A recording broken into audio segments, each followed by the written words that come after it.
Y comenzamos rindiendo homenaje a don Luis Abanto Morales, que a los 93 años y después de una fructífera vida artística falleció, lamentablemente. Estamos en la línea con Nancy Abanto, su hija. Muy buenos días, Nancy.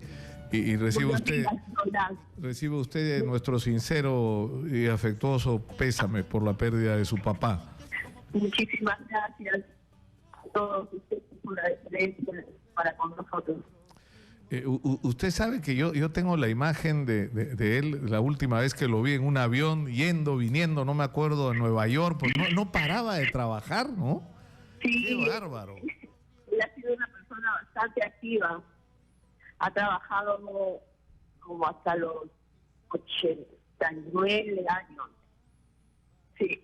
Increíble. Me acuerdo yendo a estos festivales de los peruanos, porque yo creo que donde más extrañamos los peruanos lo nuestro, o el momento en el que más extrañamos, o la circunstancia en la que más nostálgicos nos ponemos, es cuando estamos fuera, ¿no? Entonces, cuando llegaba su padre a estos eventos de los peruanos, pues sobre todo para 28 de julio, era un acontecimiento, ¿no? Sí, yo tuve la oportunidad de viajar con él en los últimos años que estuve en actividad. Y hemos recorrido el mundo para todos los peruanos en el extranjero. Esta gente llorar con Yo no soy. Sí, pues es un himno. Yo le rogaría si se puede acercar un poquito al teléfono, Nancy. Sí. ¿Me escucha? Sí, perfectamente. Yo quisiera, usted se imaginará que hay muchísima gente que quiere ir a rendirle un último homenaje a su padre, y nos interesaría mucho la información. En el Museo de la Nación, en la Sala Paracas, a partir del mediodía de hoy. En la Sala Paracas del Museo de la Nación va a ser el velatorio, y el entierro, ¿cuándo va a ser, Nancy? Será pasado mañana, en el Parque del Recuerdo En el Parque del Recuerdo, ¿de dónde, perdón? De Lurín. Sí. Perfecto. Yo le agradezco muchísimo la información. Yo lamento sinceramente la pérdida de su papá. Yo por alguna razón le tenía un afecto muy especial, ¿no? Sí. Todas las llamadas de cariño que estamos recibiendo. Mi padre es una persona muy querida. Bueno, yo creo que personas como él no mueren. Al contrario, siguen viviendo cada vez que escuchamos sus canciones. Por eso les pido a todos que no dejen de escucharlas. Gracias. No, gracias a usted, Nancy. Ha sido Nancy Abanto, la hija de don Luis Abanto Morales, compositor, entre otros temas de Cholo Soy, que se ha convertido en una especie de himno para los peruanos, sobre todo para los que viven fuera, que no son pocos, son cerca, bueno, nadie se pone de acuerdo sobre cuántos son, pero son más de 3 millones, algunos dicen que 3 millones de peruanos están viviendo fuera del país en este momento, es decir, 1 de cada 10 peruanos está en este momento en el exterior. Y para ellos en particular la música de don Luis Abanto Morales ha sido una manera de mantener este vínculo emocional con el Perú. Y es cierto, yo lo he visto también, a gente cantando Cholo Soy y llorando, ¿no?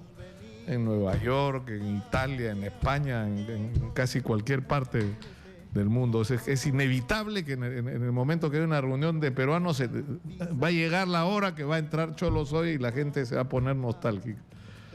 Una pena realmente, pero una vida de esas vidas que valieron la pena vivirse, eso estoy seguro, ¿no? La pregunta del día de hoy, ¿usted cree que el presidente de la República se está preocupando realmente por las necesidades de los bomberos? Hemos visto lo que están haciendo permanentemente, lo que han hecho solo en las últimas horas, donde ha habido 2 incendios gravísimos, ¿no? Uno en Mesa Redonda, otro en el Callao. Sus opiniones nos las pueden enviar a @exitosap en el Twitter y en el Facebook a Exitosa Noticias. Y hablando precisamente de los bomberos, está con nosotros el ingeniero Alejandro Méndez Inga. Él es un bombero 34 años. Casi nació con su uniforme de bombero, casi el hombre. 34 años de bombero y actualmente es asesor de la Dirección General de Operaciones del Cuerpo General de Bomberos. Con el grado de capitán. Capitán. Así es. Yo creo que es importante recordarle a la gente cómo funciona este sistema de los bomberos. Ustedes son voluntarios. Todos somos voluntarios, ¿no? Tenemos algún personal rentado que ocupan ciertas ubicaciones, como por ejemplo en la central de emergencias. Tenemos los operadores de los vehículos, los conductores, pilotos y otros asesores también que están interviniendo. En mi caso es Adonoren. Pero en la mayor parte, o sea, la mayoría abrumadora de los bomberos son voluntarios, son estudiantes, profesionales, empleados y empleadas, ¿no? Todo tipo de personas, profesionales, técnicos, estudiantes que están en las filas de la institución. Y que trabajan gratis y que arriesgan su vida gratis y sin recibir nada a cambio más que la satisfacción de servir a la comunidad. Totalmente, ¿no? Hemos tenido en estos 2 días atrás, hemos tenido compañeros que ni siquiera, creo, han dormido porque después de estos 2 incendios importantes, fuertes, dantescos que hemos tenido en Lima y Callao, ellos han tenido que ir a atender la emergencia y después atender sus asuntos personales como el trabajo, los estudios, la casa, en fin. O sea, seguir con sus vidas efectivamente cotidianas, pero luego, como usted dice, probablemente no haber dormido 2 días, ¿no? Así es. Porque ha sido uno tras otro en este caso. Sí. Ahora, hablemos de 2 cosas que yo creo que en este contexto son importantes. Primero, el origen de estos incendios, que en muchos casos tiene que ver con la negligencia, con la falta de prevención, la irresponsabilidad de la gente.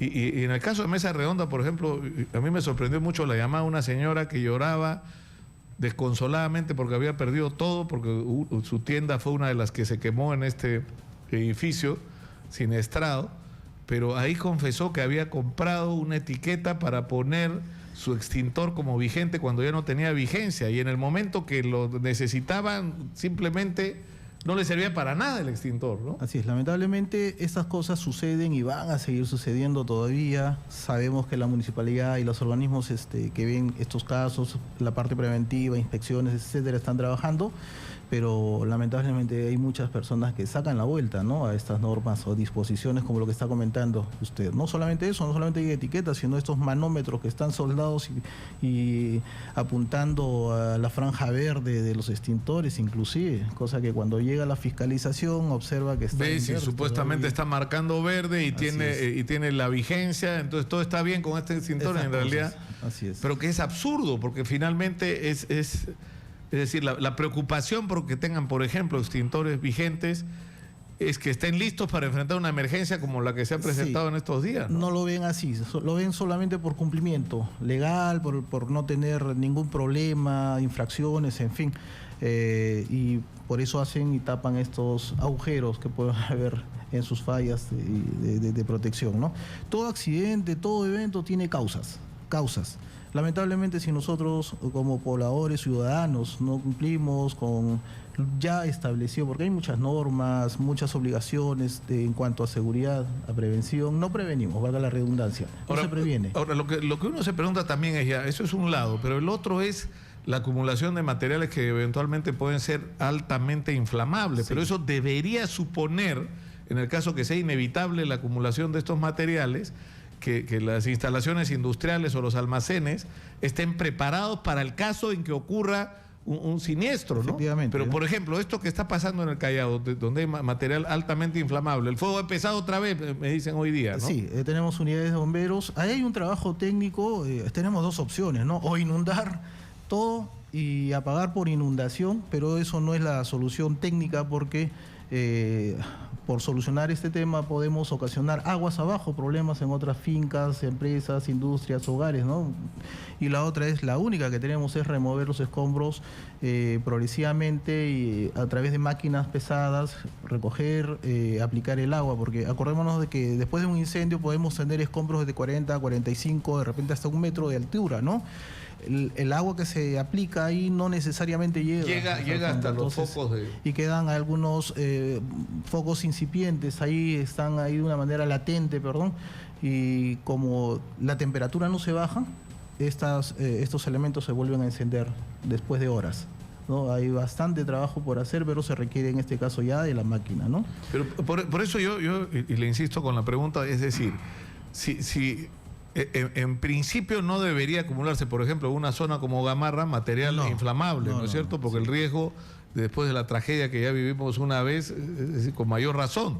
Pero ya, en el caso que sea inevitable, por ejemplo, en un almacén, guardar material inflamable, debería ir de la mano con una serie de previsiones y prevenciones como, no sé, estos surtidores, estos rociadores de agua o equipos de polvo para controlar el incendio, accesos a agua, pero esto no necesariamente ocurre, ¿no? No. En realidad los sistemas de extinción de incendios para el caso de los amagos, si bien es cierto, pueden haber, en algunos lugares pueden haber, ¿sí? No necesariamente donde hemos estado en Andahuaylas, en este lugar, pero pueden haber, pero también es importante la preparación de las personas, ¿no? Hemos tenido muchos incendios de las personas que están en el lugar, ¿no? Que ven que se inicia un fuego, hay un amago, entonces pueden aplicar los extintores para comenzar, si es que sirven o no sirven estos extintores. Entonces, si tuviesen una reacción rápida, técnica, pueden controlar este inicio de fuego. Pero la presencia también de sustancias combustibles inflamables en un lugar hace también de que la lucha de estos amagos sea casi imposible también, a falta de la preparación de las personas, ¿no?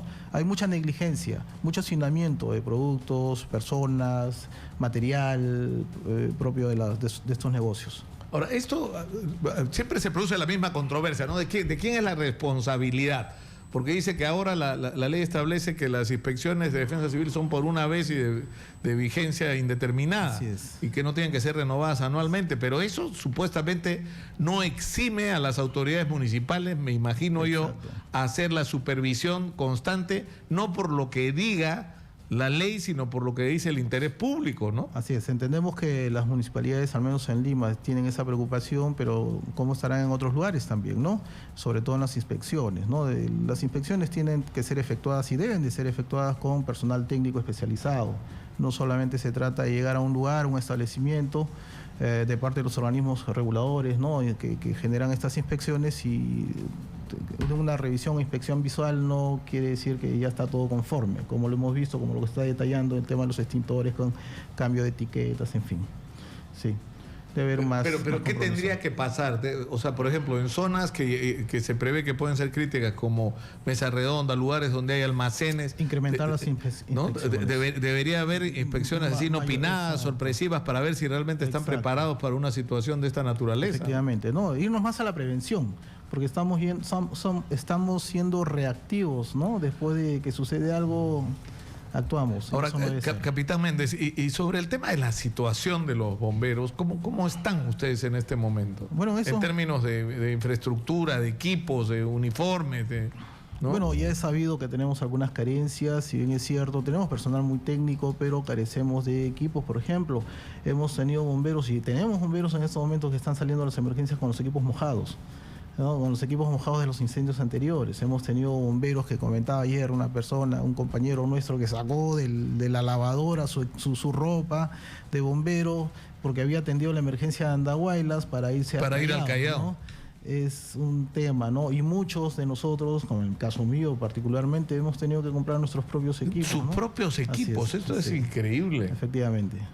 O sea, comprar sus propias botas, sus propias casacas de protección. Efectivamente, sí. Pero eso, ¿de quién depende eso? O sea, ¿de quién depende que los bomberos tengan los recursos que requieren? Sabemos que hay un trabajo profundo que no es solucionable de forma inmediata. Sabemos que hay requerimientos, ya sabemos nuestras necesidades, conocemos las necesidades de equipos, de vehículos, de trajes, de ropas estructurales, ¿no? Equipos de protección personal, y han sido solicitados y están en las dependencias ya.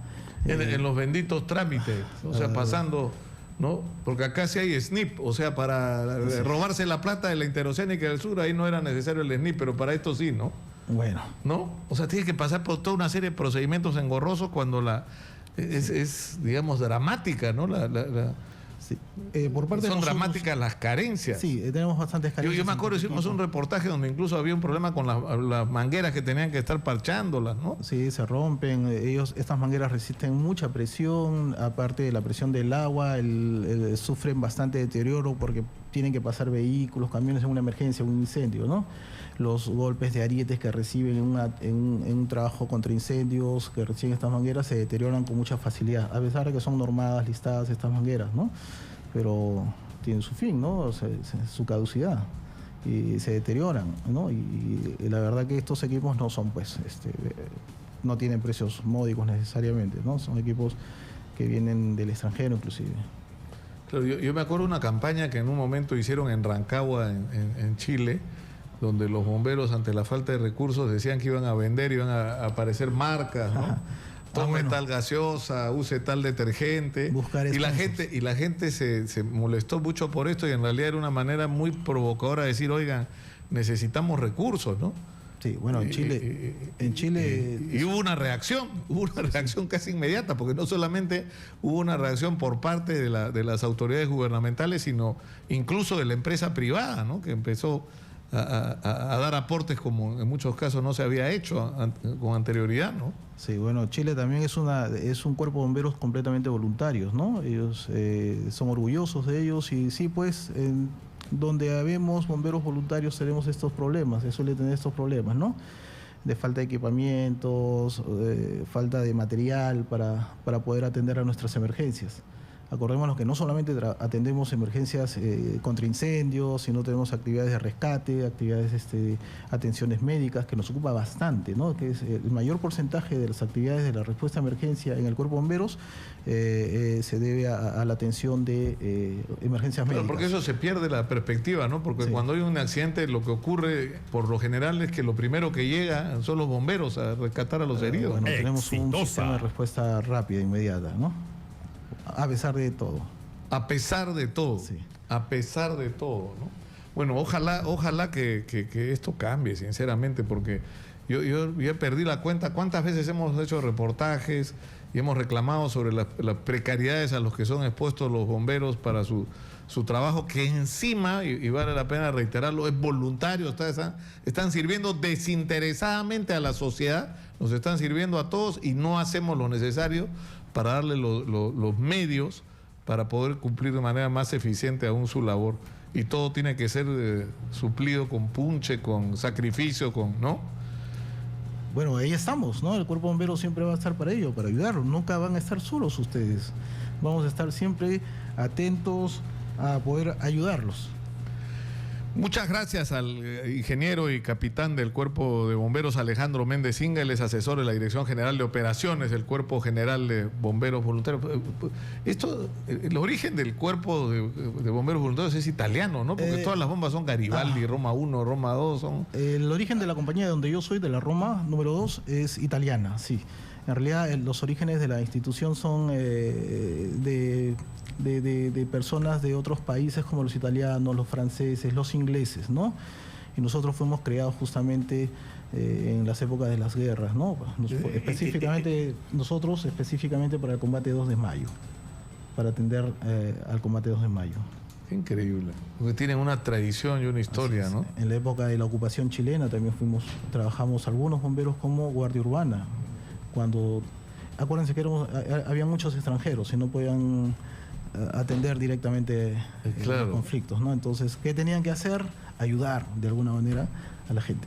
Bueno, muchas gracias una vez más a Alejandro Méndez por estar con nosotros. Vamos a ir a la pausa, vamos a regresar tras ella para hablar con Rubén Cáceres, que es consultor internacional y que hace muchísimo tiempo, ya perdí la cuenta, Rubén, hace cuántos años me dijo, ojo con eso del Metro 2, ¿cómo te va a costar lo que te va a costar? Nos están robando. Es un escándalo, nadie le hizo caso, pero bueno, acá está para contarnos nuevamente la historia. Volvemos con él tras son las 10:37 de la mañana, soy Nicolás Lucar. Me dicen que me he puesto una chompa de Susana Villarán, pero ya uno no puede ni vestirse, porque yo decía hoy en la mañana, ¿qué me pongo? Tengo una negra que Philly Butler me dice que...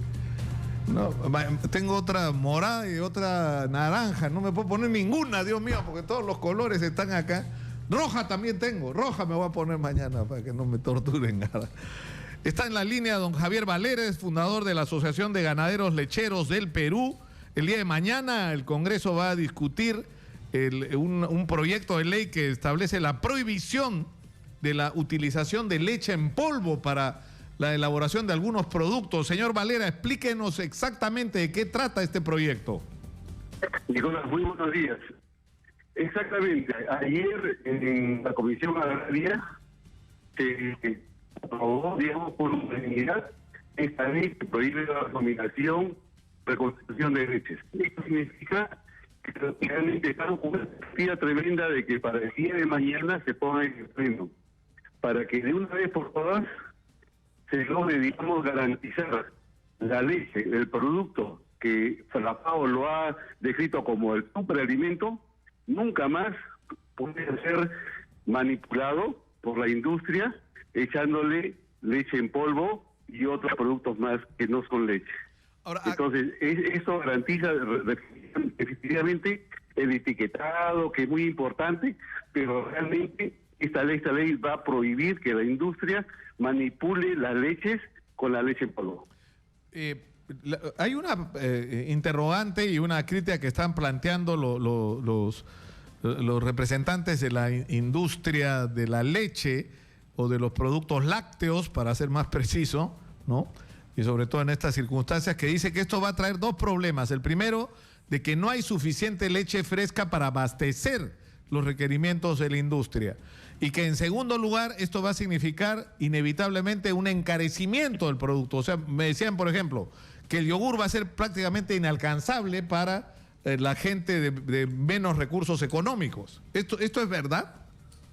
Eso es totalmente falso. Y es una medida más que la industria emplea para poder engañar al público consumidor y darle miedo de que va a escasear la leche, que va a subir los precios, y eso es totalmente mentira. Ellos son los únicos que podrían manipular para que esto suceda, porque digamos, el Perú produce más de 5 millones de litros diarios de leche. Ellos, digamos, utilizan solamente en totalidad 2.600.000, y así lo han afirmado. Entonces, verdaderamente hay una gran cantidad de leche nacional que ellos no la están utilizando. Ahora, debemos aclarar que la importación de leche en polvo seguirá siendo libre y será, por supuesto, disponible para que el consumidor lo use como tal. O sea que en ningún momento va a faltar leche en Perú. Bueno, yo le agradezco muchísimo al señor Javier Valera. Vamos a regresar, por supuesto, al tema del día de mañana, que va a ser la discusión en el Congreso. Muy gentil por atendernos. Javier Valera, fundador de la Asociación de Ganaderos Lecheros del Perú, ha estado con nosotros por la línea telefónica. Muchas gracias.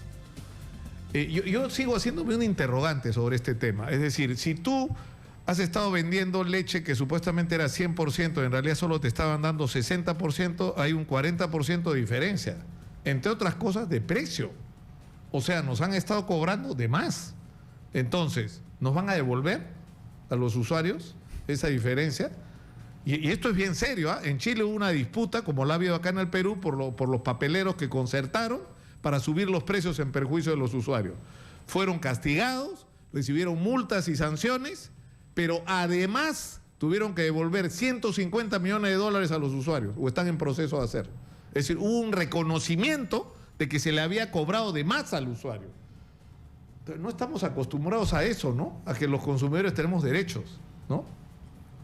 Hay que empezar a acostumbrarse, y es hora. Rubén Cáceres, consultor internacional y amigo de la infancia, de quien les habla, está acá con nosotros. ¿Cómo estás, Rubén? ¿Cómo estás, Nico? ¿Qué tal? No me perdono, me suena, retumba así como timbales en los oídos cuando tú me llamaste y me dijiste, esto del metro, no puede ser, ¿no? Y yo le hice un poco de caso, pero no lo suficiente, ¿no? Porque no fui consciente en ese momento del tamaño del problema del que estamos hablando, porque además no era solo el metro, eran prácticamente todas las grandes obras públicas que estaban enormemente sobrevaluadas, ¿no? Que se estaban escogiendo opciones que eran absolutamente perjudiciales, ¿no? Bueno, ese es un tema de fondo, ¿ya? Cuando uno ve o trata de encontrar una solución específica a un problema.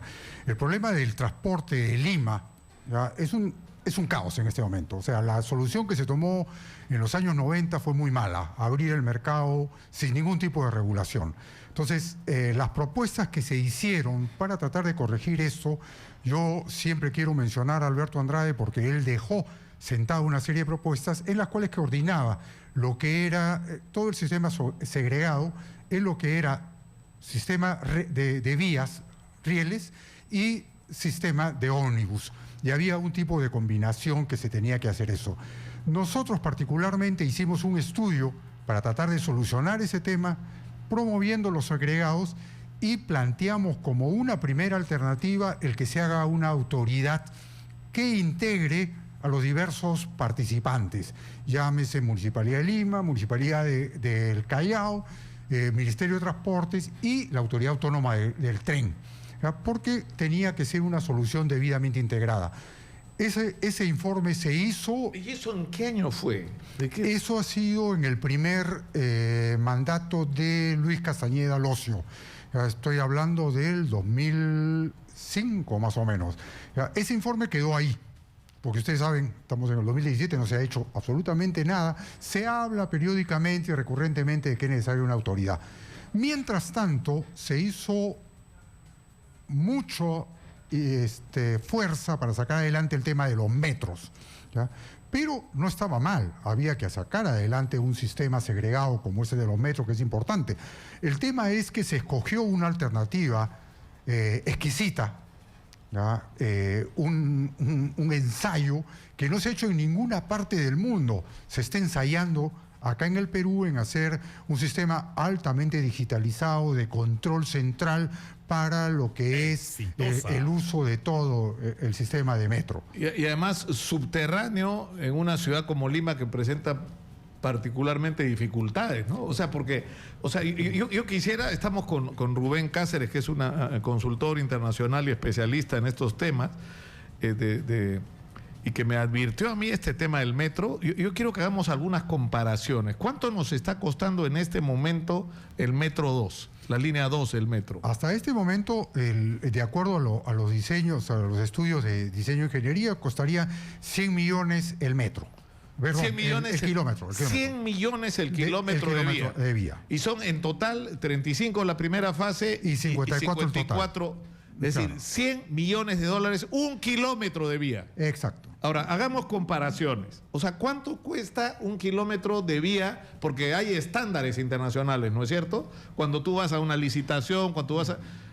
¿Cuál es el costo promedio hagamos una comparación ferroviaria, digamos? Dependiendo el terreno, porque eso es determinante, o dónde se va a construir, acá se va a construir haciendo excavaciones, normalmente se fluctúa entre 1 y 5 millones de dólares por kilómetro. Por kilómetro, pero evidentemente pueden haber una serie de otros costos, ¿ya? Porque, por ejemplo, en Lima tenemos el tema arqueológico que detiene la construcción. Cada vez que se tiene la construcción, no es que se detuvo la obra, pero los costos siguen fluyendo. En este momento tenemos como entre 15 y 18 meses de parado, y esos son costos que van a pasar, se van a tener que recuperar de alguna manera. El consorcio que está involucrado tiene retrasos en parte porque las cosas normales como es la expropiación siempre toma más tiempo y hay temas de expropiación que todavía no se han solucionado.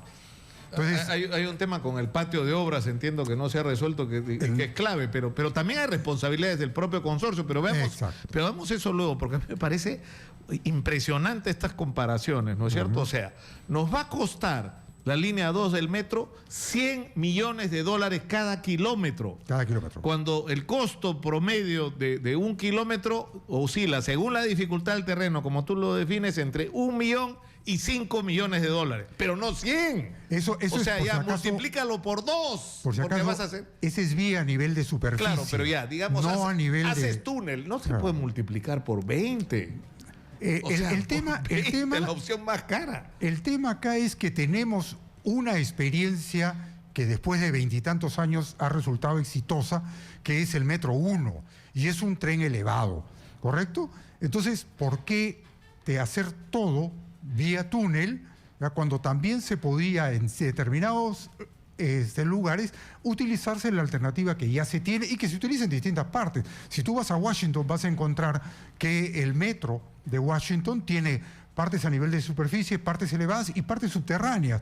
Ese tipo de alternativas son soluciones justamente destinadas a abaratar costos y plazos. Hagamos otra comparación para que la gente se dé una cuenta de lo que estamos hablando. Es decir, este tren que hicieron en China, que es gigantesco, tiene que como 2.000 kilómetros, ¿no? ¿Cuánto? Más o menos son 1.850. 1.850 kilómetros. Exacto. Y esa obra, escuchen esto, 1.850 kilómetros. Claro. ¿No? ¿Y cuánto costó eso? 2.200 millones.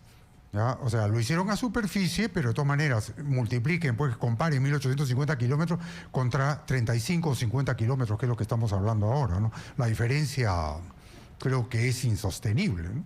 O sea, nosotros hemos podido construir, o sea, hemos podido llenar de líneas de tren el Perú entero por lo que estamos gastando por los 35 o 50 kilómetros del metro 2 de Lima. O hacer los 6 metros que están proyectados para solucionar el sistema de transporte en Lima.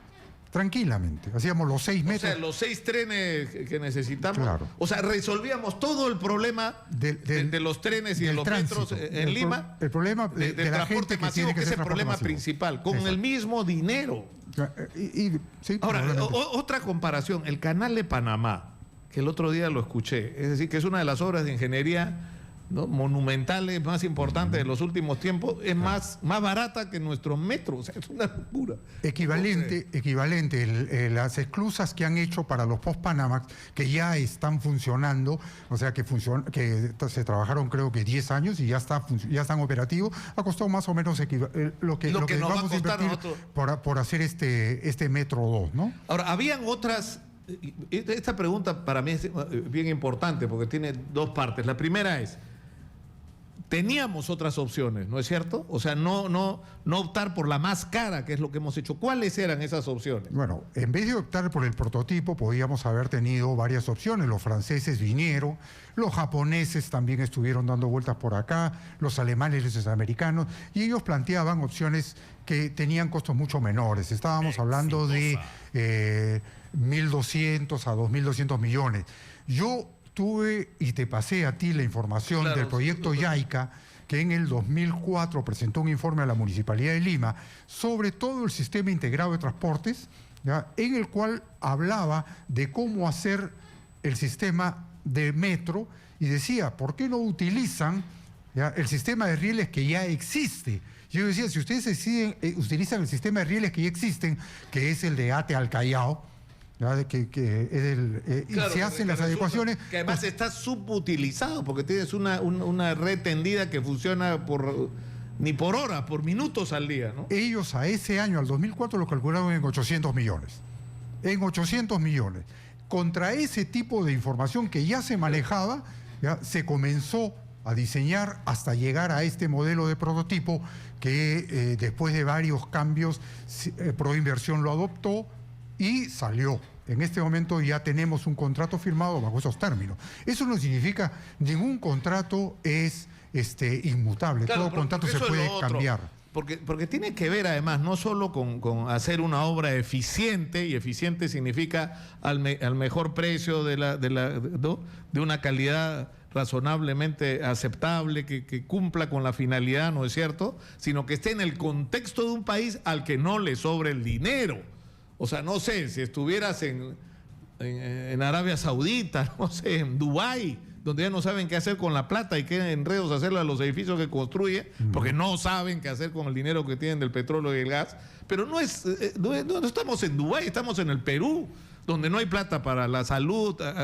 O sea, ayer y antes de ayer nos han estado contando la crisis espantosa que hay en el sistema de salud. No hay nada. Claro. No hay medicamentos, no hay plata para pagar a los médicos. O sea, anda la educación y estás en la misma situación. La Universidad de San Marcos andan peleando entre los trabajadores y las autoridades porque no hay plata para nada, ¿no? Y vas recorriendo todos los sectores, lo mismo te pasa en la policía y lo mismo te pasa en general con la crisis de infraestructura. Estamos atrasadísimos. Estamos atrasadísimos. Y todo te lleva al mismo punto, hasta el del Poder Judicial, porque para acabar con la corrupción del Poder Judicial tienes que meter billete en la automatización para que todo sea transparente, todo sea público y no haya ningún espacio para que los corruptos manipulen. Correcto. Entonces, todo es plata, entonces no nos sobra, pues, Rubén. No sobra, y existe la posibilidad, o sea, es abrir un tema. Hoy en día está todo entrampado y sigue entrampado, ¿correcto? Hay 2 arbitrajes ya en marcha contra decisiones que tomó Ocitran respecto a los supervisores que no los dejaban participar en las reuniones que había con el consorcio que está construyendo. Entonces hay 2 arbitrajes de por medio y la posibilidad de nuevos arbitrajes.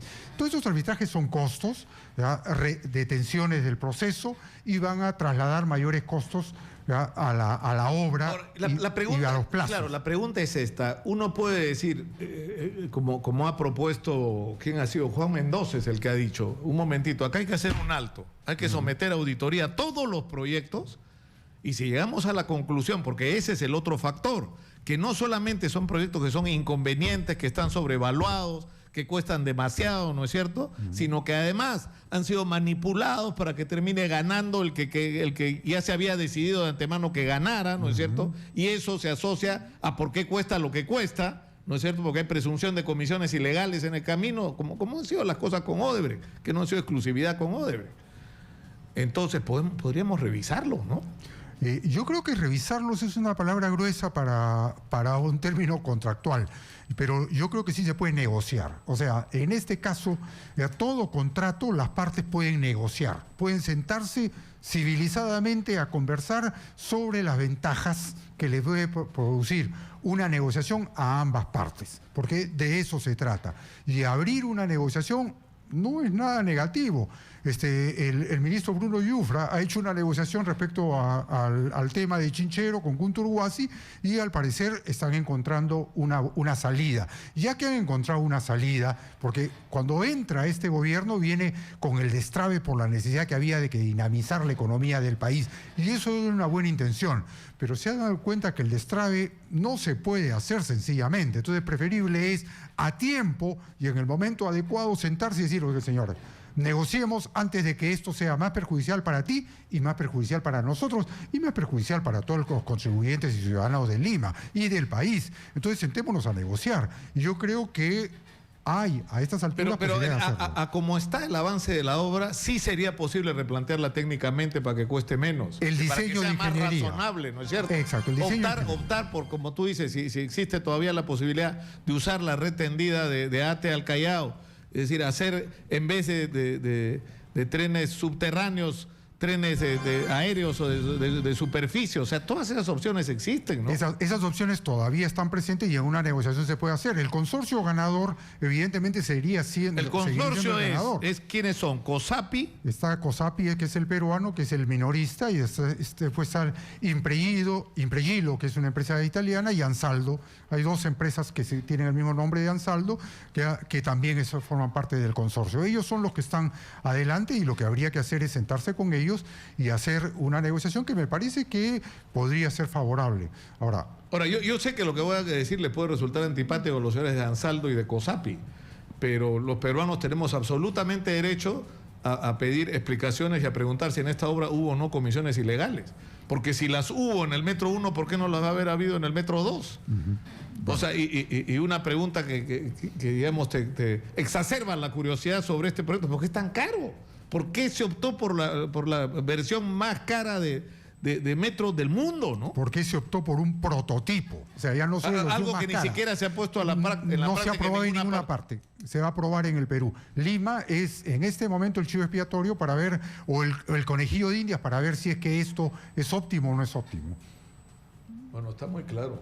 Así está es. muy claro. Para el que quiera escuchar, y yo sé que Bruno Yufra escucha, Esperemos que sí, yo creo que sí, ¿no? Una persona bien inteligente. De lo ¿no? que yo lo he podido conocer, lo que yo lo he seguido, porque tenía un excelente programa para promover a los emprendedores. Exacto. Su preocupación va a ser que esto sirva a la sociedad peruana y no sirva a intereses de terceros, pues, ¿no? Y su capacidad de negociación ya la demostró y yo creo que queda abierta también las posibilidades de conversar. Yo no creo que haya de parte del consorcio una negativa, por lo menos, a sentarse a conversar sobre este tipo de temas y las trabas que hay pendientes. Claro, ¿no? porque también, es decir, teníamos la misma discusión con el gasoducto del sur, hay una discusión similar con el tema de Talara. ¿Por qué tiene que costar? Es decir, estamos haciendo una refinería donde la primera discusión es si es indispensable, o sea, si es, más que indispensable, si es prioritaria. ¿Está bien? O sea, porque de necesitar una refinería siempre la necesitas, pero en el contexto que estás viviendo como país, ¿cuáles son tus prioridades? ¿No? Y yo no sé hasta qué punto hacer la refinería de la manera que la están haciendo, además, es una prioridad, ¿no? El problema con Talara es que ahora creo cuesta más el dejar el proyecto. O sea, no pasa eso con el Metro 2. El Metro 2 todavía está en una etapa tan preliminar que permite una negociación. En Talara la inversión ha avanzado bastante, ¿ya? Y lo que entiendo es que están faltando las unidades complementarias y de servicios, por lo tanto la situación es otra muy distinta, ¿no? Bueno, muchas gracias a Rubén Cáceres por estar con nosotros esta mañana. Un gusto de reencontrarnos. Gracias. ¿Ah? Y te sigo, porque además de consultor es poeta. Aunque ustedes no lo crean, en el Perú, ¿cómo se llama tu...? Poesía y opinión. Poesía y opinión. Exacto. ¿Ah? Y por eso vengo acá a opinar. Rubén Cáceres. Listo. Ha estado con nosotros. Sandro Chambergo nos tiene información de Chiclayo. ¿Qué está pasando con Tumán? Han declarado en emergencia la zona por ¿cuánto? 30 días. ¿Cómo estás, Nicolás? Buenos días. Información en vivo. Efectivamente, por 30 días se ha declarado en emergencia el distrito de Tumán, luego de los enfrentamientos que se han registrado entre trabajadores y la Policía Nacional. Pero en esos momentos, Nicolás, la Fiscalía contra el Crimen Organizado de Lambayeque y el Departamento de Lavado de Activos de la Policía Nacional de esta ciudad allanan 3 viviendas en la provincia de Cerreñafe en el marco de la investigación que desarrolla una supuesta organización criminal dedicada a supuestas transacciones irregulares según una entidad financiera. Autoridades allanan viviendas por orden judicial en la cuadra 3 de la calle 3 Marías y en la cuadra 1 de las calles Hilo y Santa Rosa. Policialmente se ha conocido que las personas comprendidas en esta investigación serían 15, pero hasta el momento se ha logrado la detención de 4 de ellos cuyos nombres aún se mantienen en reserva. Intervenciones participan agentes de la comisaría de la provincia ferreñafana. En tanto, propietarios de las viviendas allanadas han denunciado que en sus casas las personas que han ingresado a detener a los investigados han causado destrozos. Vamos a estar atentos a lo que suceda para conocer mayores detalles de esta intervención de la Fiscalía de Crimen Organizado de esta parte del país. En Chiclayo, Sandro Chambergo, exitosa noticia.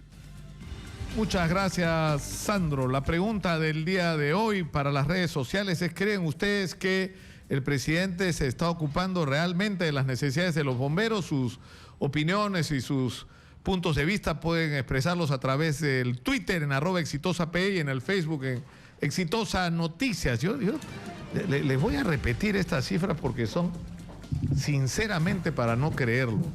Es decir, 1.850 kilómetros de vía férrea en la China han costado 2.200 millones de dólares.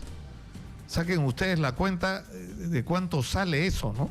1 millón y un poquito más por kilómetro. En el Perú, en Lima, nos está costando la línea 2 del metro 100 millones de dólares el kilómetro. 100 millones de dólares. Ya que cueste 3, 4, 5 ¿no? millones más, 6, ya 10 millones más. Pero no puede costar, pues, 95 millones de dólares más el kilómetro. ¿No? O sea, es una cosa sinceramente de locos esto. Como si nos sobrara el dinero en el Perú. Y tiene razón Rubén Cáceres cuando dice, en el caso del Metro 2, estamos en un punto en el que el proyecto no solamente puede, sino debe ser replanteado. Debe ser replanteado.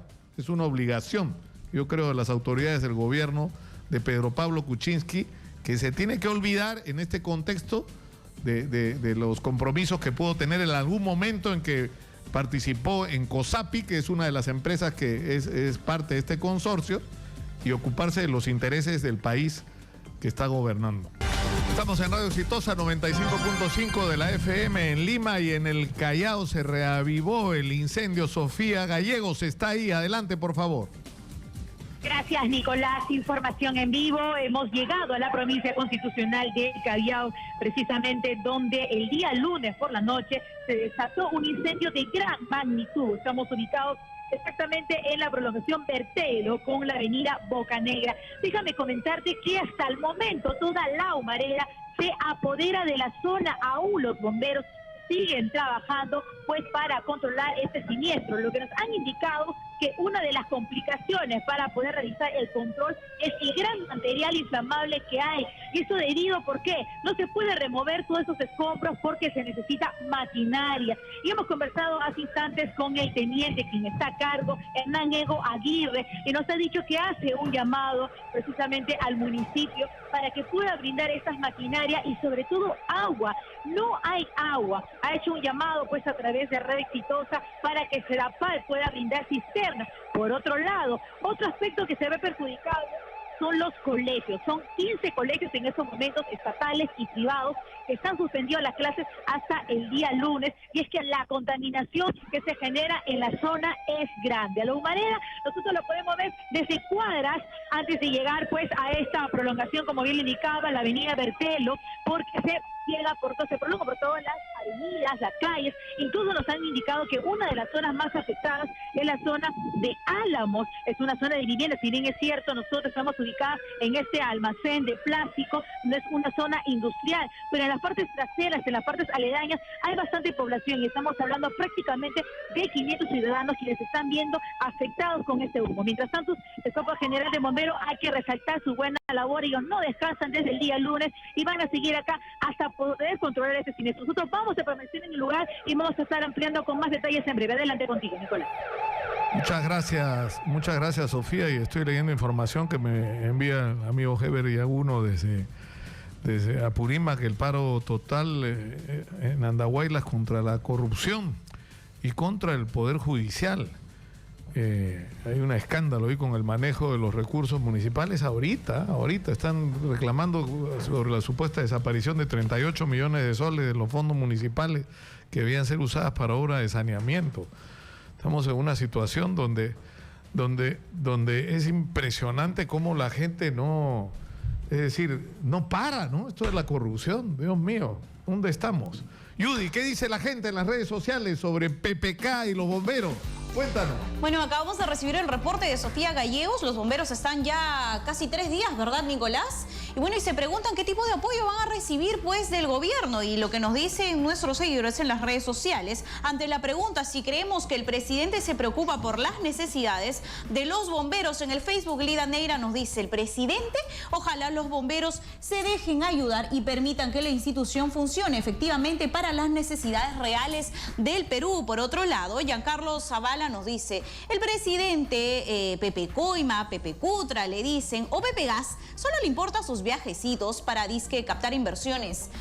Por otro lado, Nadia Edith nos dice: no, le interesa en lo más mínimo lo que pase con los bomberos. No le interesa, bueno, a este ni a los anteriores presidentes, ¿no es verdad? Walter Curay comenta: nunca se han preocupado por ellos, no solo ahora, hablo de los últimos 30 años y no he visto que tengan apoyo del gobierno, solo reciben limosnas para las cámaras. Vamos a conocer rápidamente información de nuestros seguidores en el Twitter. A ver, ¿qué opina Annalise? No solo los presidentes pasados y el actual se hacen de la vista gorda, sino que a ninguna autoridad le interesa. Alberto Palomino opina: no lo hace y eso que debería ser el primero en apoyarlos. Tiene tantos incendios por apagar en su gobierno que le va a faltar mucha ayuda, menciona. Juan Valverde nos dice: definitivamente no se preocupa, y no solo PPK, ya que tampoco se han preocupado ninguno de los dos presidentes anteriores. Información del Facebook y Twitter en nuestras redes sociales, Nicolás. Muchas gracias, Judy, por la información. Yo sinceramente no me acuerdo cuántos reportajes, denuncias hemos hecho sobre la situación de los bomberos, hasta el cansancio, sinceramente, ¿no? Y ya ahora sí viene la solución para los bomberos, ¿no?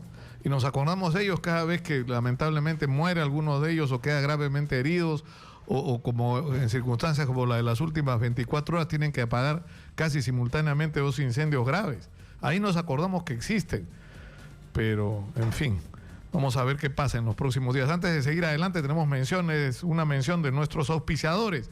¿Sabías que Paraíso es la única marca de colchones en el país que tiene un laboratorio en el que cada insumo y luego el colchón terminado es sometido a 7 rigurosas pruebas y a exigencias de control de calidad para asegurar la garantía real de los productos? Esto garantiza que en tu colchón Paraíso puedas tener el mejor descanso para una vida saludable. Paraíso, 50 años soñando contigo. Y vamos a conversar ahora de lo que está ocurriendo con las azucareras, en particular Tumán y Pomalca. Está con nosotros el señor Sandro Belloda Chávez, que es trabajador de la azucarera Pomalca, Vidal Vázquez, que es secretario general del Sindicato de Trabajadores de Pampamarca, que es un anexo de Pampa Grande, perdón. Acá está, acá corrigiendo. Pampa Grande, y Héctor Cerrato, que es asesor del Sindicato de Trabajadores Pomalca y Anexos. Yo quisiera que nos expliquen, porque ya a la gente le cuesta entender qué es lo que está pasando exactamente, porque tienen ustedes un conflicto, al igual que Tumán, con el Grupo Oviedo, ¿no es cierto? Sí, correcto. Para hacer una síntesis de cómo nace, sabemos que el Grupo Oviedo se instala recién a partir del año 2004 en la azucarera Pomalca. Consecuentemente a ello debieron haber pagado consecuentemente los pagos de CTS, la ONP y a la AFP. Desde que entró el Grupo Oviedo, no pagaron inclusive los pagos semestrales cuando se convirtió con el decreto legislativo 802, que decía que el 50% de acciones se capitalizaba en acciones, pero el otro 50% que no se capitalizaba se entraba a una capacidad retenedora por parte de la empresa, pero eso tenía plazo hasta el 2004, que debió a partir de 2004 comenzar a pagar consecuentemente lo que se había retenido. Eso lo hicieron con la finalidad de darle algo de piso a la empresa para que pueda reflotar en cuanto a su conversión a la nueva sociedad. Sin embargo, se ha hecho caso omiso, no se ha pagado prácticamente en 2004 y siempre les han incluido en la mente a los trabajadores diciendo que no, que hasta ahora tienen la capacidad retenedora. La SUNAFIL ya se ha pronunciado sobre aquello y le ha dicho y le ha manifestado a través de documentaciones diciéndole que no, que su capacidad retenedora terminó y que tienen que pagar. Que ha hecho la SUNAFIL ante un incumplimiento y ya le viene multando como más de cerca de 1,5 millones de soles hasta la fecha. ¿Y cuánto es lo que le deben a los trabajadores por este concepto? Por este concepto, a los trabajadores, más que todo, la deuda acumulada entre los trabajadores activos figura más de casi 55 millones y a los jubilados que están en el cronograma por la ley de protección patrimonial genera más de 200 millones de soles solamente en pago de beneficios sociales. O sea, hay una deuda en este momento impagable de 250 millones de soles, pero eso correcto. No... Sin embargo, mire, la situación... ¿Y qué ha pasado? Ellos son dirigentes de la Central Pomalca, dirigentes de Pampa Grande, El Palmo, un anexo de la empresa Central Pomalca.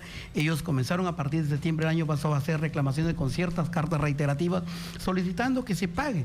Para tal efecto, llegaron a un acuerdo, a un extraproceso en el gobierno regional de Lambayeque, donde participaron la Defensoría del Pueblo, representantes de la PCM y representantes consecuentemente de las autoridades lambayecanas, y donde ellos se comprometen en el acta del 25 y el 27 de mayo a cumplir, con consecuente una del 25 y una del 27 de mayo, a cumplir consecuentemente con ciertos pagos, lógicamente a través de un cierto cronograma.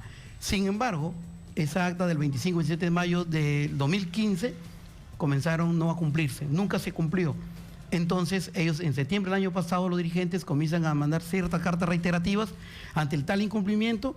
¿Y qué es lo que encontraron? El despido masivo. Actualmente hay 106 despedidos, tanto en la base central de Pomalca como en Pampa Grande.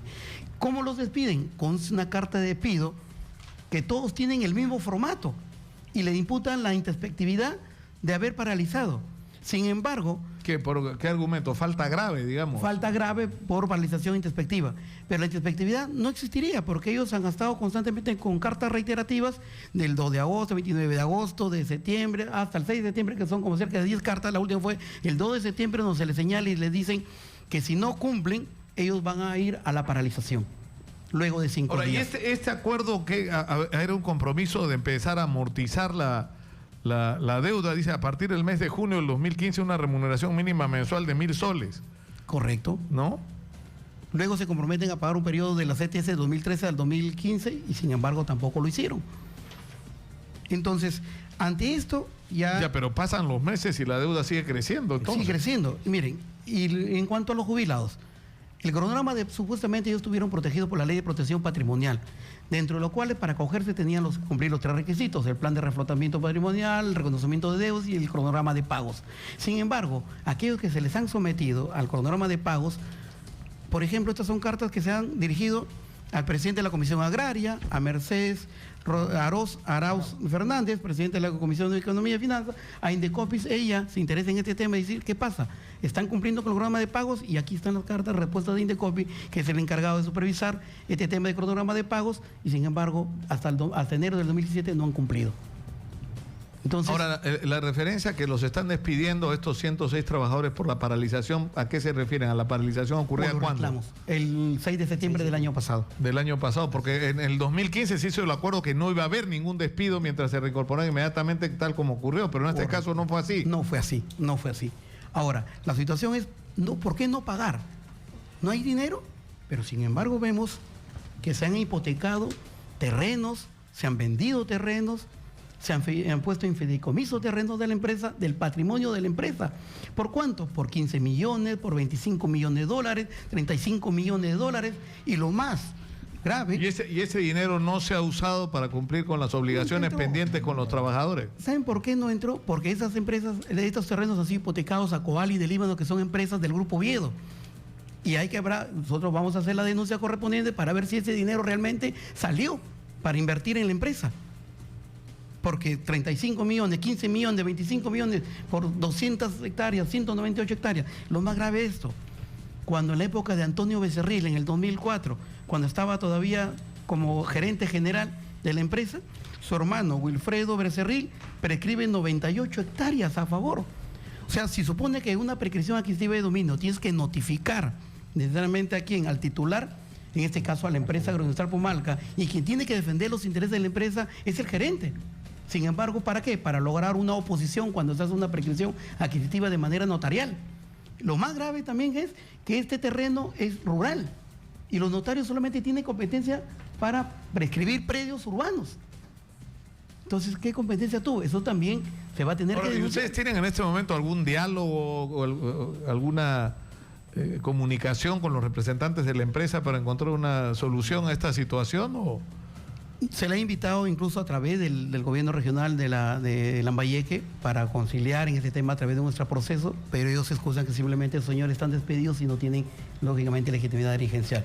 Pero, sin embargo, la masa trabajadora actualmente activa son ellos que vienen colaborando con sus cotas de manera no legal para solventar consecuentemente los gastos que ellos vienen atravesando. Entonces ellos tienen respaldo y por eso están convocando ya a una... ¿Pero qué han hecho? ¿Han despedido a todos los dirigentes? A todos los dirigentes, todos los dirigentes. ¿Y cuál es el papel del congresista Héctor Becerril en todo esto? Porque él mismo y dos de sus hermanos han tenido de alguna manera una participación en empresas del Grupo Oviedo, ¿no? Claro.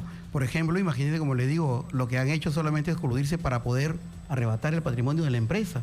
Incluso se ha entregado terrenos a una empresa, por ejemplo, del señor Becerril, la comercializadora Pradera SAC, que es de Antonio Becerril.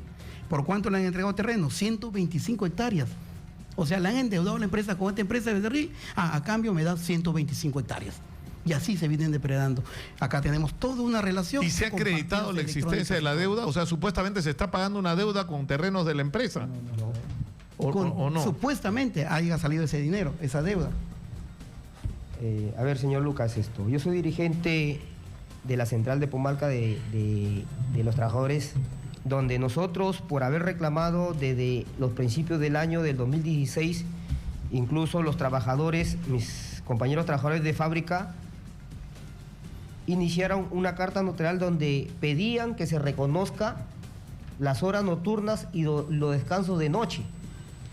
Pero qué sorpresa tenemos nosotros, que nunca el gerente César Albazula, que llegó a Pomalca como representante del Estado para fiscalizar, en este caso al Grupo Oviedo, que llegó, entre comillas, a reflotamiento de la empresa, en la cual ahora él es gerente. O sea, llegó como representante del Estado, y acá está, acá lo tenemos, las cartas notariales donde nosotros, trabajadores de la fábrica, nos han quitado los descansos nocturnos. Y tampoco se nos paga los dominicales, que por ley y por un acuerdo interno de la empresa de hace más de 40 años se debe cumplir con esos pagos del doble, de la doble jornada de los días domingos. Y tampoco los descansos de noche, tampoco no nos pagan. ¿Qué va a pasar ahora? ¿Cómo se va a resolver esto? ¿Qué es lo que nosotros, viene? Porque acá también ha habido movilizaciones, ha habido protestas, ¿no? Correcto. El estado de emergencia también los afecta a ustedes, ¿no es cierto? Exactamente, señor Lucas. Mire, nuestra presencia aquí es para advertir a las autoridades, porque realmente las autoridades de la región y también de acá de la presidencia hacen caso omiso, ya que a nosotros nos están arrebatando nuestra fuente de trabajo con las hipotecas, con los terrenos. Van 900 hectáreas hipotecándose y vendiéndose a favor de las empresas del Grupo Oviedo.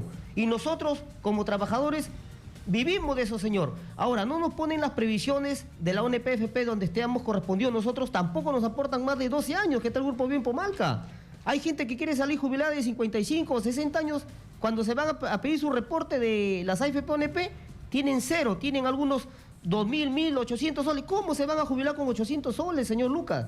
Nuestro reclamo aquí es al Estado, porque el Estado también a nosotros nos ha perjudicado totalmente. Y sigue perjudicándonos porque, mire, Tumán, caso Tumán, ¿cómo los tienen? A los señores jubilados, señor Lucas, más de 6 meses. Mi padre jubilado tiene 94 años. Y el cronograma de pago que se ha lanzado en Decopi desde el año 2004 está para que le paguen a mi papá hasta el 2030. Mi papá tiene 94 años. Y así como mi padre, hay muchos jubilados que tienen 94, 84 años de edad. ¿Cuál es la finalidad? ¿Que se mueran los señores? Para que el dinero que está para cobrar pasen a los herederos para que nos paguen 40 soles, 50 soles mensuales. O sea, el Estado a nosotros nos ha perjudicado, tanto a nosotros como activos, como a los hermanos jubilados, señores Toluca. Bueno, yo les agradezco mucho por su presencia acá. Yo sé que esto es un tema que en general no se quiere tratar en los medios, ¿no? La gente le tiene miedo a este tema. O sea, Edwin Oviedo es presidente de la Federación Peruana de Fútbol, es un hombre en este momento importante para un asunto tan digamos, delicado, ¿no? Y de tanto interés. Pero acá hay una discusión que hay que enfrentar. ¿Cuáles son los límites de la actuación de las empresas? Es decir, en el caso de Tumán, por ejemplo, el Grupo Oviedo llega supuestamente para cobrar una deuda. Es decir, adquieren una deuda de una transportista y terminan nombrados por una jueza como administradores para cobrar la deuda. Las deudas se la cobraron hace rato y se quedaron como dueños, ¿no? En Pomalca no sé finalmente cómo entraron, pero o sea, lo cierto es que a veces cuesta entender esto. Nadie niega el derecho de las empresas a actuar, a ganar utilidades, a hacer empresas, ¿no es cierto? Pero esto tiene que ir de la mano con generar trabajo, con modernizar la economía y con respetar ciertas reglas básicas, ¿no? Elementales, que son los derechos laborales, primordialmente. Entre otros, ¿no? Bueno, yo les agradezco mucho por estar con nosotros. Tenemos que terminar ya por el día de hoy. Sí. Solamente para informarles que ya ante todo este tema, Sandro Manuel Belloda Chávez y Vidal Vázquez Contreras ya han interpuesto una demanda ante el Poder Judicial de Lambayeque, consecuentemente por una demanda de 3 millones de soles de CTS, y con la finalidad de luego buscar una administración judicial que simplemente sea los trabajadores y que consecuentemente respalde prácticamente a este tema. sea, una administradora judicial por la cantidad de deuda que tienen por deuda laboral. Bueno, ya lo escucharon. Sandro Bellodas, trabajador de Pomalca, Vidal Vázquez, secretario general del Sindicato de Trabajadores de Pampa Grande, que es un anexo de Pomalca, y Héctor Cerrato, asesor del Sindicato de Trabajadores de Pomalca, han estado con nosotros. Fidel Quintana tiene información de último minuto desde Piura. Adelante, por favor. Información en vivo desde la ciudad de Piura. Todo hace indicar que los ciudadanos seguiremos padeciendo los huecos en las pistas hasta el próximo año. El gobierno observó 48 fichas para las obras de rehabilitación de vías por 120 millones de soles en nuevos distritos por considerar que el costo es muy elevado para hacer estas obras temporales. Así lo ha dado a conocer el gerente de infraestructura del gobierno regional, Martín Saavedra, quien explicó que la principal observación se refiere a los supuestos altos costos para las obras de bacheo. Explicó que la obra, por ejemplo, de mejoramiento en la calle Grau de Castilla del sector Las Cadenas hasta el César Mica se presupuestará en 2.600.000 soles, pero la autoridad de la reconstrucción considera que el precio es muy caro. En ese sentido, se indicó que ya se reunió con el representante del Ministerio de Vivienda para explicarle los trabajos que se deben ejecutar, por lo que mostró su optimismo que ojalá se supere este obstáculo. Por otro lado, los colegios no deben obligar al uso del uniforme escolar, dado el marco declaratorio de estado de emergencia por los desastres en Piura. Sin embargo, se viene exigiendo a ello. El director regional de educación, Pedro Perique, señaló que la medida busca ayudar a los padres que puedan pasar por un apuro económico y no cuenten aún con dinero para comprar el uniforme escolar. No hay exigencia para que usen el uniforme escolar en la ciudad de Piura. Desde Piura, para Exitosas Noticias, reportó Fidel Quintana Quesada.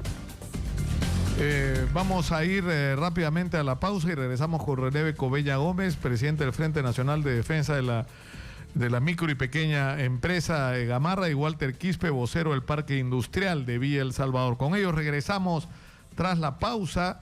Me dice acá Roberto Vieira, que el congresista Roberto Vieira, que ayer han aprobado en la Comisión de Producción literalmente pedir las cabezas de los presidentes de Indecopi y de Digesa, y que además estarían contemplando la posibilidad de denunciar penalmente, ¿no?, a los responsables de Digesa e Indecopi por lo sucedido en relación a la venta del incidente que vamos a denominar, por llamarlo de alguna manera, Pura Vida.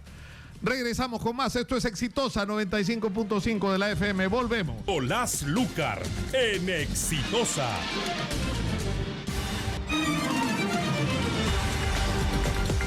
Soy Nicolás Lucar, esto es Radio Exitosa, estamos en el 95.5 de la FM. Y yo se lo voy a repetir, ¿ya?, porque yo hasta ahora no lo puedo creer. O sea, el kilómetro de la línea 2 del metro nos va a costar a los peruanos, porque esto está en Lima, pero nos cuesta a todos los peruanos, $100 millones aproximadamente. Los 54 kilómetros que va a tener la obra completa. Hasta más de $100 millones. ¿Saben ustedes cuánto le ha costado a los chinos? Estoy haciendo la suma en este momento. Se me enreda acá, se me enredan los dedos. En la China se han construido 1.850 kilómetros de tren, el famoso tren que atraviesa Mongolia, que es una cosa bestia de tren. Modernísimo además. 1.850 kilómetros. Han costado $2.200 millones. Eso hace un precio por kilómetro de 1.9, ya. 1.2 le pongo, ya. $1.200.000 por kilómetro. Ya, es cierto. En el metro de Lima, en el metro 2 han hecho un proyecto subterráneo, lo que quieran. Ya, lo que quieran. Y que este tren en China es de superficie. Pero oigan, ¿puede haber esa diferencia que cueste 100 veces más? 100 veces más el kilómetro de vía. O sea, ¿dónde estamos? O sea, lo digo no solamente en el sentido de la razonabilidad técnica de la obra, ¿no? Porque además Rubén Cáceres nos ha contado que esto que estamos haciendo en Lima no se ha hecho en ninguna parte del mundo, ¿ah? Están experimentando con nosotros a ver si este diseño supuestamente supermoderno funciona o no, ¿no? Sino estamos hablando del país en el que nos encontramos. O sea, si podemos hacer un tren, según los japoneses, que nos puede costar entre 800 y 1.200 millones de dólares, o según los franceses, 2.000 millones de dólares, ¿por qué tenemos que hacer el tren que nos va a costar más de 6.000 millones de dólares? ¿Por qué? Porque nos sobra la plata. O sea, estamos en Dubái, estamos en el Perú. O sea, no hay plata para los medicamentos en los hospitales, señor. O sea, no puede ser que haya ese nivel de irresponsabilidad en el manejo del gasto público, que yo lamento decirlo, tiene que ver directamente, o ha tenido que ver directamente en todos los otros casos, con pura y simple corrupción. Y ya se me desenchufó acá el audífono de la cólera que me da esto, disculpen ustedes. Pero en fin. Y vamos a hablar ahora de la reconstrucción. Y están con nosotros René Coveña Gómez, que es presidente del Frente de Defensa de la micro y pequeña empresa de Gamarra. Y está también Walter Quispe, vocero del Parque Industrial de Villa El Salvador.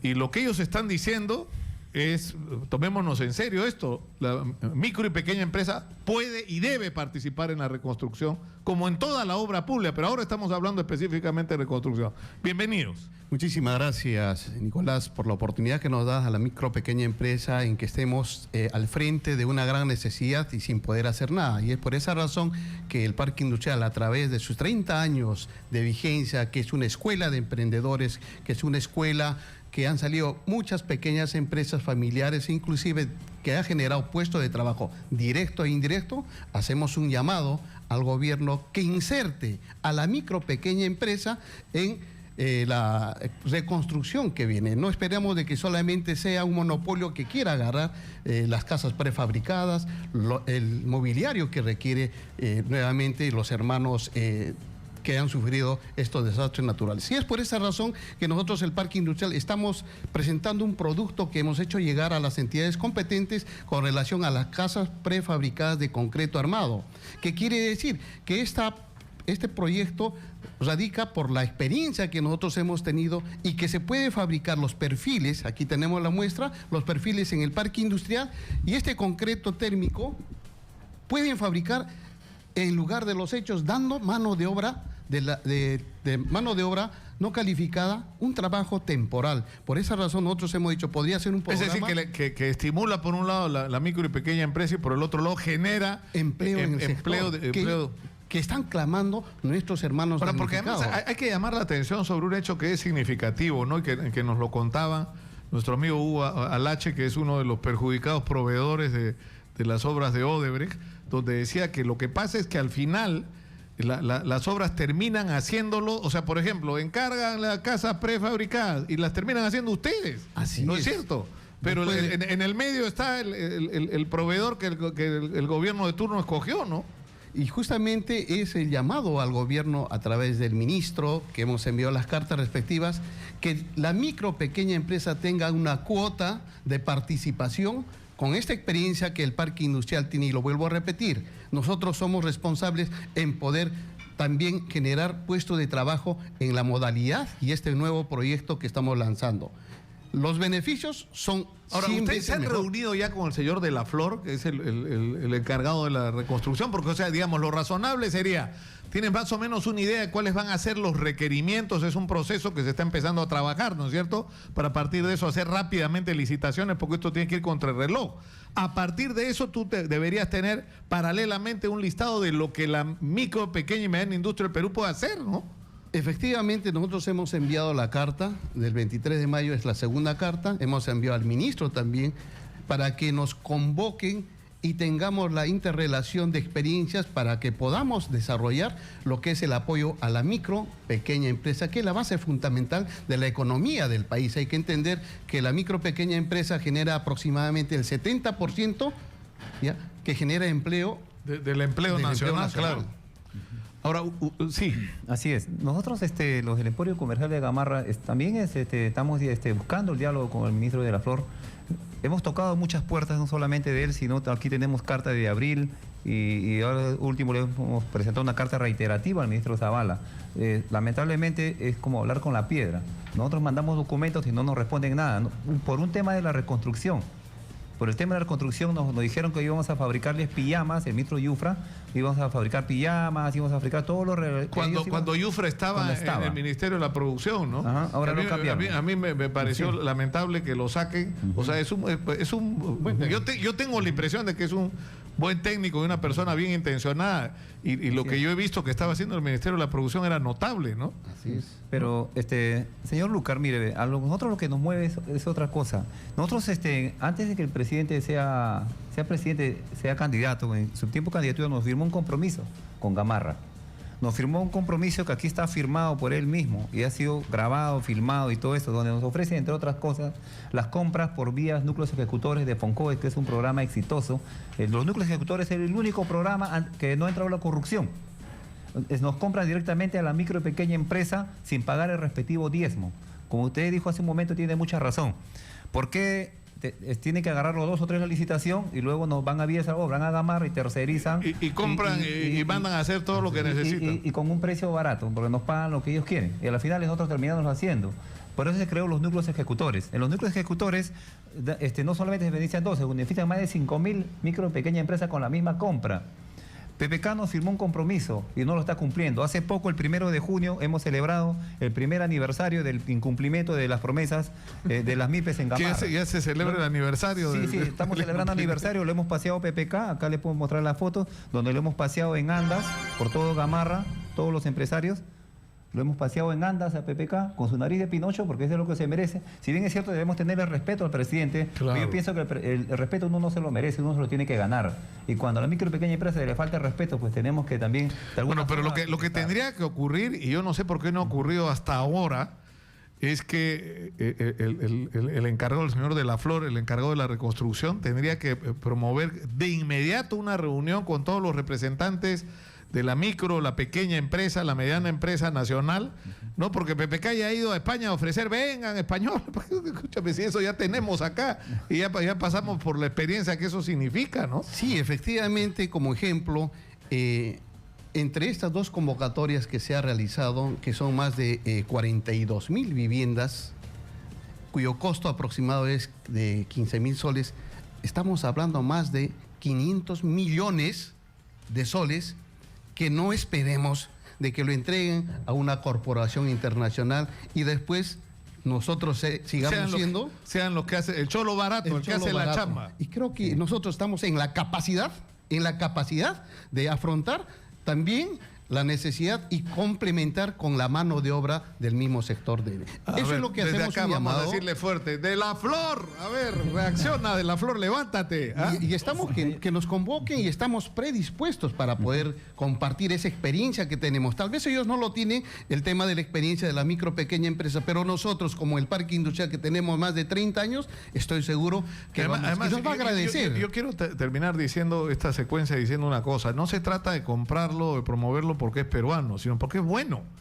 Porque la gente ha hecho un esfuerzo por levantar los estándares de calidad de sus productos, ¿no? O sea, no se trata de que le hagan un favor a la micro y pequeña empresa, sino que reconozcan y le den el valor. Es más, yo insisto, lo que está ocurriendo en muchas de estas obras es que gana un consorcio.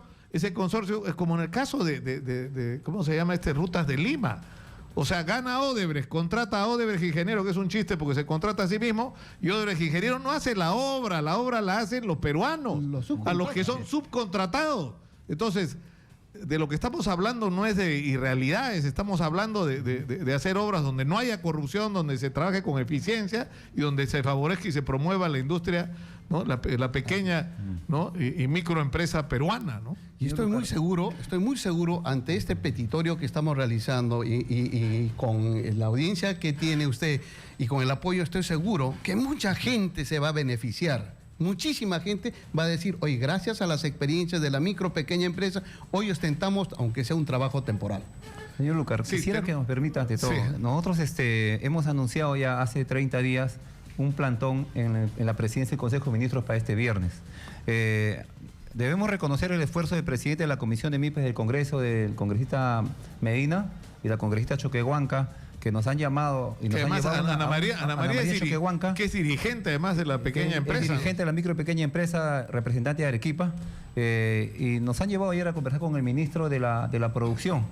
Pero bueno, eso no ha pasado más de promesas hasta el momento. Quería decirles a todos los compañeros de Gamarra, de Villa El Salvador, de Huaycán, de San Juan del Lurigancho, de los parques industriales, que nos mantenemos firmes en nuestra posición del día de pasado mañana. Tenemos realizado un plantón. A las 10 de la mañana nosotros nos vamos a concentrar en Gamarra, Villa El Salvador se va a concentrar en Villa El Salvador y van a venir delegaciones de provincia.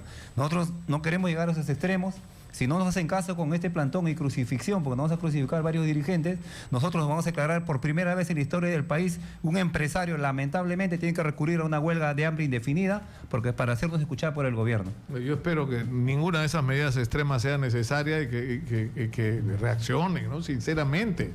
O sea, tienen, y se pasan los días además, porque cada día que pasa es no solamente un día perdido, sino falta de atención para la gente que está esperando respuestas por la reconstrucción. Muchas gracias por estar con nosotros y por supuesto vamos a seguir con este tema.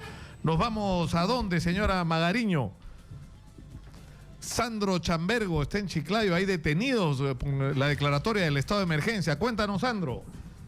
Efectivamente, Nicolás, información en vivo. 4 personas han sido detenidas por el estado de emergencia que se registra en el distrito de Tumán desde la mañana de ayer, a través del decreto supremo emitido por la Presidencia del Consejo de Ministros.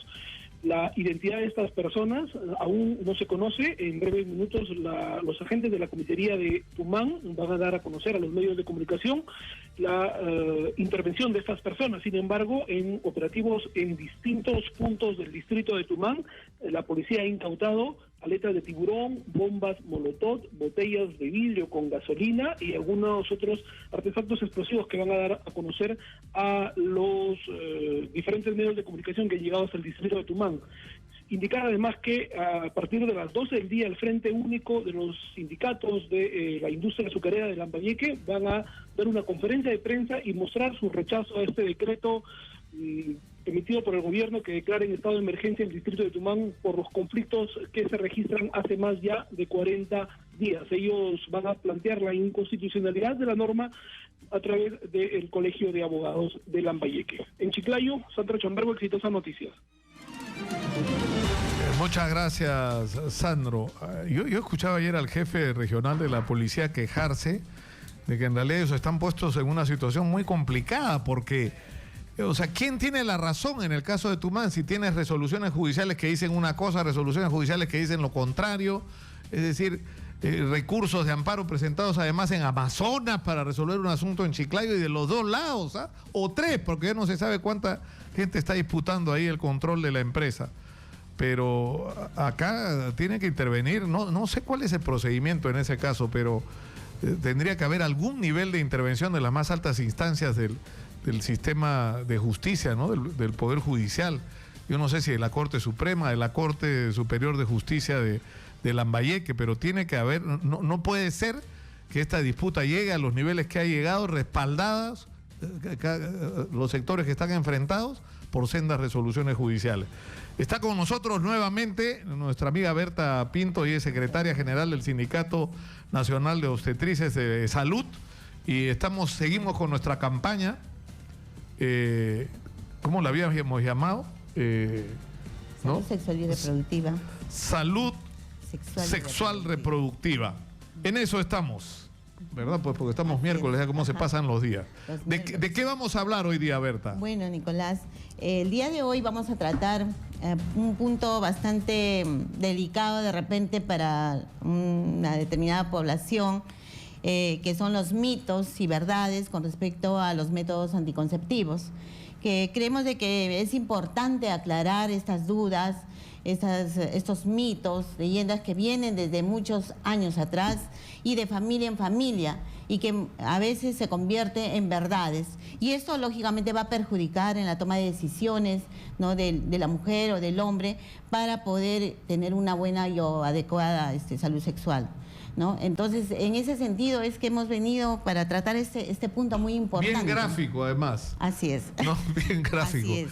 Hablar de sexualidad todavía sigue siendo un mito. Claro, comencemos por los mitos, en realidad, la sexualidad masculina. Así es. Bueno, mire, en primer lugar, uno de los mitos existen en todo nivel, ¿no? Como por ejemplo en diferentes aspectos de la vida. Como uno de ellos, por ejemplo, dicen de que mucho tiene que ver el tamaño del pene para la satisfacción sexual, ¿no? Lo cual esto es un mito, ¿no? Porque una creencia, por eso que los chistes dicen, ¿cuánto calzas? Uy, qué bien, estás bien proporcionado, ¿no? Porque sabemos que la satisfacción sexual depende del aspecto psicológico, ¿no? Entonces, eso es un mito que hasta ahora se arrastra, ¿no? Y muchas veces crea problemas en cuanto a la satisfacción sexual en las parejas. Entonces, por eso de que en eso nosotros no nos vamos a basar, ¿no? Entonces, muchos de los aspectos por ejemplo, en cuanto a lo que es en el varón, dice de que si se hace la vasectomía, ¿no? Pierde la virilidad, pierde la erección, que también es otro mito falso. Yo doy fe de esa falsedad. Yo me hice la vasectomía van a ser 18 años y no pasa nada, o sea, simplemente es un mito, ¿no? Estás muy bien. Y yo conozco muchos amigos que piensan y tienen ese temor, o sea, de que ese tipo de intervención lo que va va a afectar de alguna manera tu vida sexual, y no es cierto. Así es. No es en cierto. España, por ejemplo, hay mayor cantidad de vasectomías que ligaduras, ¿no? de trompas, ¿no?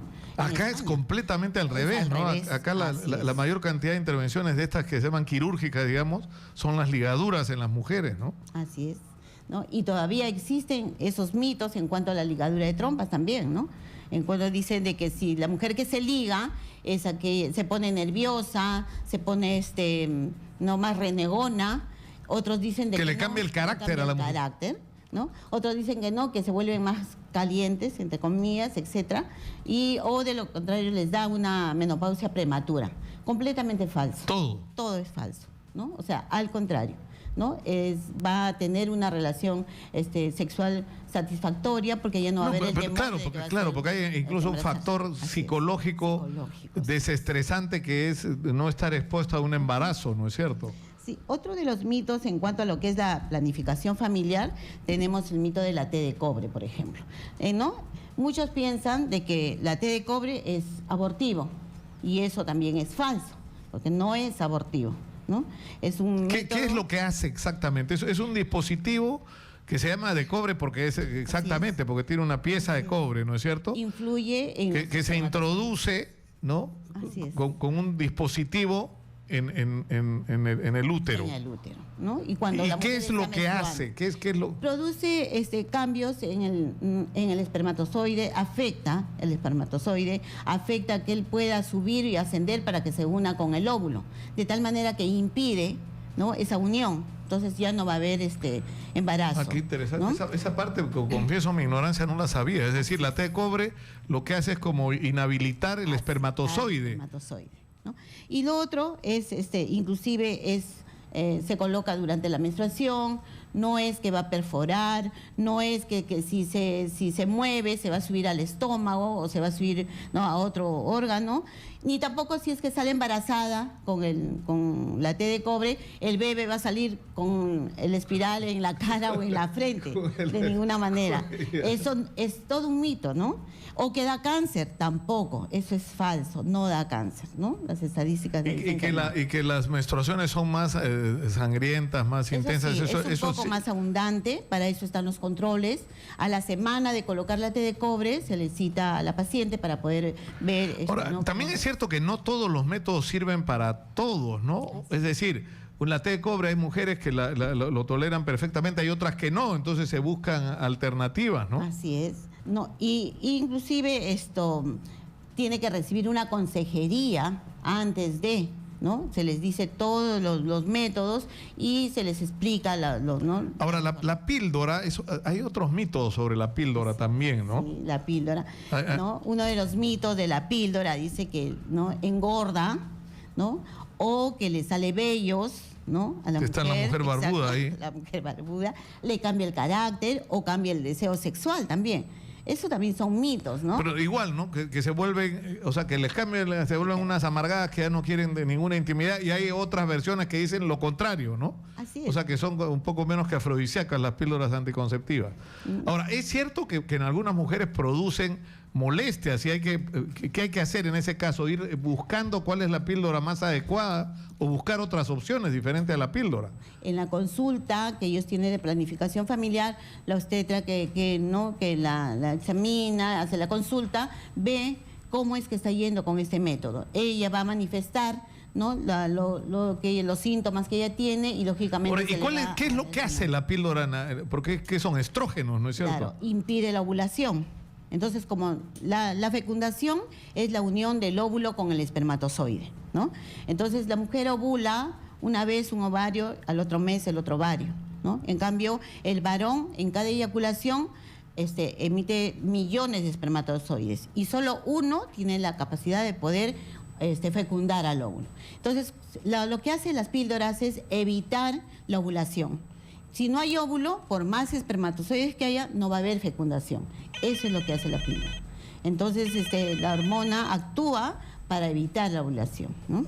Ahí tienes otro de los mitos. De los mitos. Sí, porque Bueno. tenemos tiempo, ¿no? Para abrir el teléfono. Acá están impresionados, lo veo, Rómulo Vargas está con la boca abierta. Uno de los mitos es, en mi primera relación sexual, ¿me puedo infectar con VIH? Muy importante.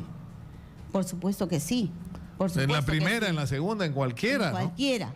Porque sabemos, ya lo dijimos la vez pasada, con una sola relación, si nos acostamos con una mujer, estamos acostándonos Con toda la historia sexual, o sea, con todas las parejas que esa persona ha tenido relación sexual antes. Y otro de los mitos muy importante es, ¿no? Dice, un muchacho necesita tener relaciones sexuales para desarrollarse. Existía antes con mucha más fuerza decir, es varón, hay que llevarlo para que se inaugure. Para que se ¿no? inaugure, sí. Y que conozca, porque de lo contrario Y se va había a volver muchos casos de homosexual. padres que llevaban a sus hijos a los prostíbulos para inaugurar Y a un lado sexualmente. entraba el papá y al otro lado entraba el hijo, ¿no? Y después salía, decía, ¿qué tal la experiencia? El chico asustado, lógicamente, porque se enfrentaba a una persona experimentada y todo lo demás, y el papá salía, por supuesto, contento, pero el hijo traumado. Hay mitos, Berta, sobre la masturbación masculina, ¿no? Que produce ceguera, que... O que le sale pelos en la mano. las manos. ¿No? Y por eso en el colegio decían, a ver, quiero saber quién se masturba. A ver, enseñen la mano. Y nadie quería enseñar la mano porque todos se masturbaban.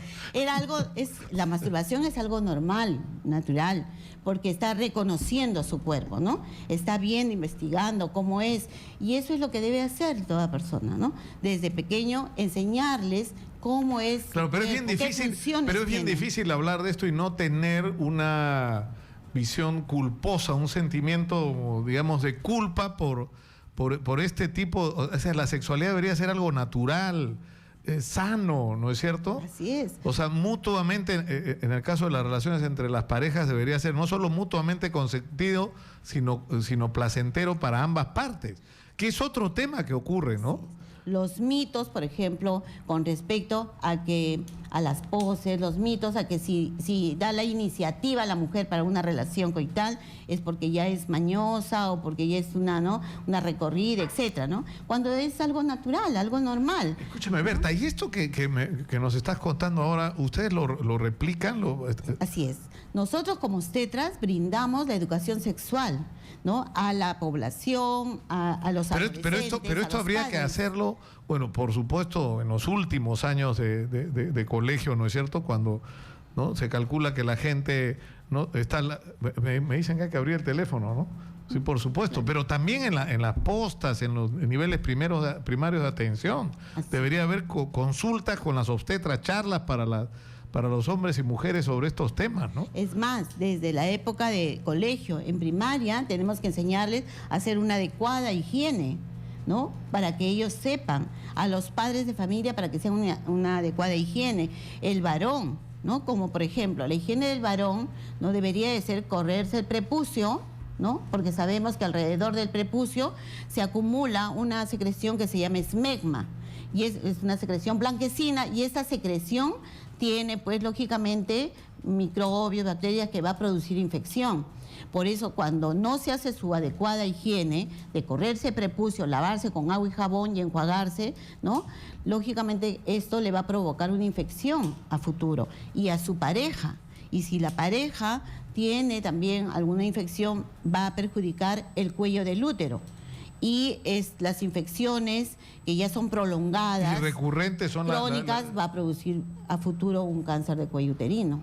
No tenemos ya tiempo para llamadas, ¿no? Son las 12, lamentablemente. Es que tenemos que dedicar media hora completa a este tema para que la gente llame, pero yo creo que estamos por buen camino, Bertita. Sí. O sea, estamos hablando de este tema en primer lugar, ¿no es cierto? Sin ningún tipo de prejuicio, ¿no? Y sanamente, ¿no es cierto? Porque yo creo que eso es lo más importante, de enfrentar nuestra sexualidad como algo natural, como algo parte de nuestras vidas, como algo que no debe ni avergonzarnos, ni ser ¿no? motivo como si esto fuera una perversión, ¿no? Es parte de nuestra condición humana, Dios. Por la falta de conocimientos, ¿no? Por la falta de educación sexual, es que muchas veces se llega hasta a la muerte, porque los abortos provocados, de no saber, por ejemplo, una adecuada planificación familiar o de tener mitos con respecto a la educación sexual, va a producir muertes maternas. Ya sabemos que existen ahora los abortos provocados por diferentes métodos infectados, que al final, lógicamente, eso va a perjudicar, ¿no? Sobre todo a los adolescentes. Bertita, tenemos que terminar por el día de hoy. Ha estado, como todos los miércoles, Berta Pinto, que es obstetra y secretaria general del Sindicato de Obstetras de Salud, que está haciendo, es parte de toda una campaña que están haciendo ustedes porque la gente tenga una visión más saludable de su sexualidad, lo cual supone, en primer lugar, tener acceso a toda la información que sea posible. Y debería de haber una obstetra en todos los centros educativos para poder brindar la educación sexual. El gobierno, ¿no?, nuestro presidente debería de poder determinar ya que exista una obstetra en todos los centros educativos. Hay una discusión con toda la gente que se pone saltona con esto de la ideología de género. Eso es otra discusión, pero yo creo que los primeros que tendrían que ir a este tipo digamos, de información y capacitación son los propios padres, ¿no? Y los profesores. Que muchas veces, y los profesores que están muy mal informados, que no saben que...